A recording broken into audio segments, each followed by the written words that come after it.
Welcome. One of the realities you'll face while living alone is 1. How much cleaning supplies do I need? And 2. How much cleaning should I do? The latter of these is entirely up to you. The former, however, I can help with. We will begin simply with what chemicals you need as a single man living alone. These chemicals are what allows you to at the very least look like you're put together, even when in reality we both know you're not. First thing, all-purpose cleaner. This bad boy will do your oven, your countertops, and all of your bathroom fixtures. The important part about this is it'll basically be your one-stop shop for most of your surface level cleaning. The curse, however, is most multi-surface cleaners have certain surfaces that they don't do very well on. These being stainless steel, glass, and mirrors. Now, to make those problems go away, you will need this. Any basic glass cleaner will do. Because when people show up on the off chance you ever invite anyone to your squalid hole, you will notice that they will actually be impressed, if they actually have decent eyesight, if your mirrors, your stainless steel fixtures are clean, mostly because that's something most guys completely forget about. Now, these are for cleaning broad things. Let's get into the specific ones. We have here your dishwasher soap. The dishwasher soap, you're not going to use a lot. However, if you do not run your dishwasher at least once every other week, water will back up from there as it drains from the sink, and that will inevitably create a mildew problem which smells terrible.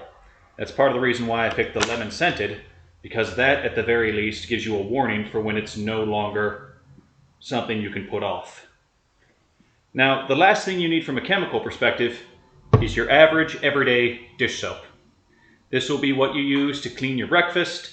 This will be what you use to clean all of the dishes that you're not going to throw into your dishwasher, because 1, you don't go through a lot of dishes, and 2, that's both a lot of electricity and a lot of water, both of which are expensive. So, we have the chemical aspect down.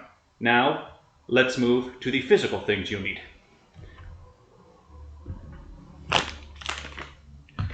Of course, we have the classic paper towels. These bad boys are expensive, so you're going to want to try to minimize your use of them. These will be your dusters, these will be your dryers, these will be any of your wiping needs. Mostly because if you try to use a washing towel, it leaves a residue, which unfortunately makes you look less put together. Now, to help compensate for how expensive these are, you're going to want one of these bad boys. Make sure you do not confuse your dish sponge for your chemical sponge. This is what you'll be using when you're scraping the toilet. This will be what you're using when you're cleaning the countertops or the oven.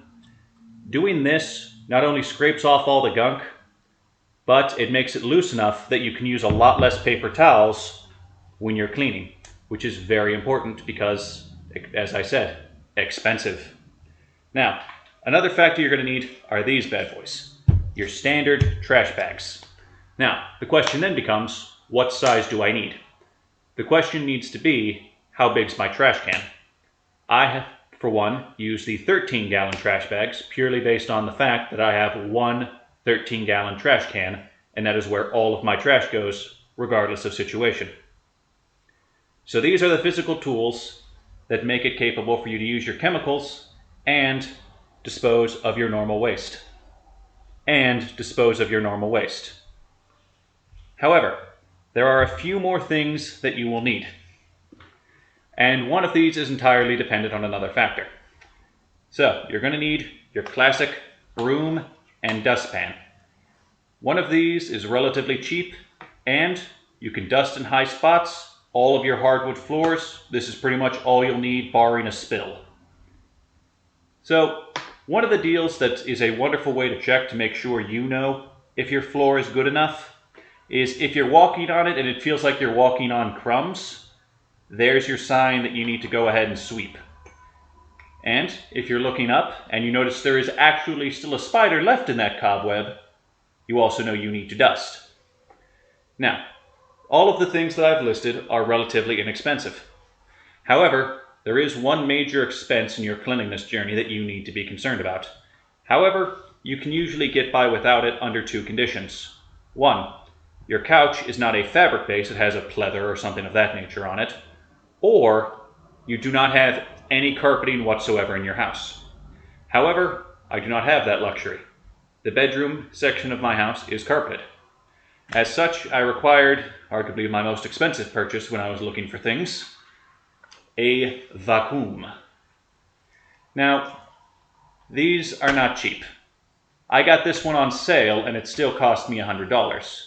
However, one thing that's nifty about this one is when you're cleaning your couch, you have a separate motor that you can just take out of the main carpet cleaning apparatus and just use that to get your couch clean. This is also nifty when you spill crumbs or chips or anything of that nature. Now, the vacuum, you could do without it. They do make carpet scrubbers that are effectively just brooms that spin. However, I would still recommend this, purely based on the fact that it is a little bit faster. And personally speaking, this is the kind of thing that you can use for 3 years and not have to worry about it. So, that is basically all of the tools and chemicals you will need to at least give people the illusion that you not only, one, know what you're doing, but two, keep yourself in good enough order that you can at least pretend you know what you're doing. Now, the final statement I'd like to give to my fellow men here is the fact that your apartment is a reflection of your state of mind. I had to learn that the hard way. And if you notice your apartment is getting out of hand, very swiftly you will learn that your mind is getting out of hand. With that in mind, I just want you all to know, find the level of cleanliness that works for you, find the one that makes you happy and gives you the right mental staging you need to function in this messed up world we're all forced to live in. And hopefully the tools that I have lifted will save you some searching and some thinking. Anywho, thank you all for your time and have a good day.